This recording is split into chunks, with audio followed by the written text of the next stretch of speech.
Si est-il l'événement dont tout le monde parle ces 2 derniers jours.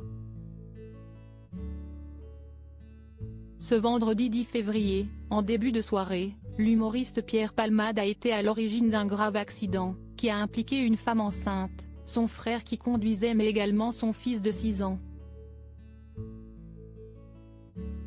Un 3e véhicule a également été touché, et son conducteur âgé de 40 ans a dû subir une opération du cœur, qui s'est bien passée. La femme enceinte a malheureusement perdu son bébé des suites de l'accident. Elle n'est plus en danger mais son fils de 6 ans est toujours inconscient. Il s'agit là des véritables victimes de ce drame. Eux, qui n'ont rien demandé à personne. Pierre Palmade, qui a causé l'accident en étant positif à la cocaïne selon les résultats des analyses, n'est quant à lui plus en urgence vitale d'après ses proches.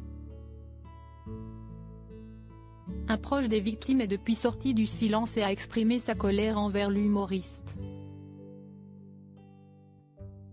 Les 2 hommes en fuite pourraient être d'anciens escortes. Une zone d'ombre persiste encore autour du drame car des témoins ont assuré avoir vu 2 hommes prendre la fuite après l'accident. Les 2 passagers se sont en effet enfuis du véhicule que conduisait Pierre Palmade avant l'arrivée des secours, et sont introuvables depuis. Selon ces mêmes témoins, ces 2 hommes auraient une vingtaine d'années. Personne n'explique encore leur présence dans le véhicule de l'humoriste au moment de l'accident, mais un proche de Pierre Palmade a une idée de qui ils pourraient être. Selon une source de l'entourage du comédien, les 2 jeunes fugitifs pourraient être d'anciens escortes, que Pierre Palmade aurait rencontrés sur les réseaux sociaux. Toujours selon cette source, il aurait noué avec eux des relations régulières basées sur la fête et ces derniers logeraient chez Pierre Palmade depuis jeudi, comme l'a rapporté Le Parisien.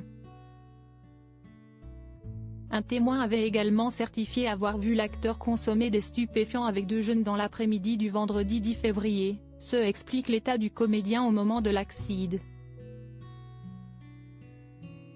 Désormais, les enquêteurs cherchent à comprendre la raison de leur fuite, et, afin de les identifier, vont effectuer une réquisition d'images provenant du système de vidéosurveillance de la commune.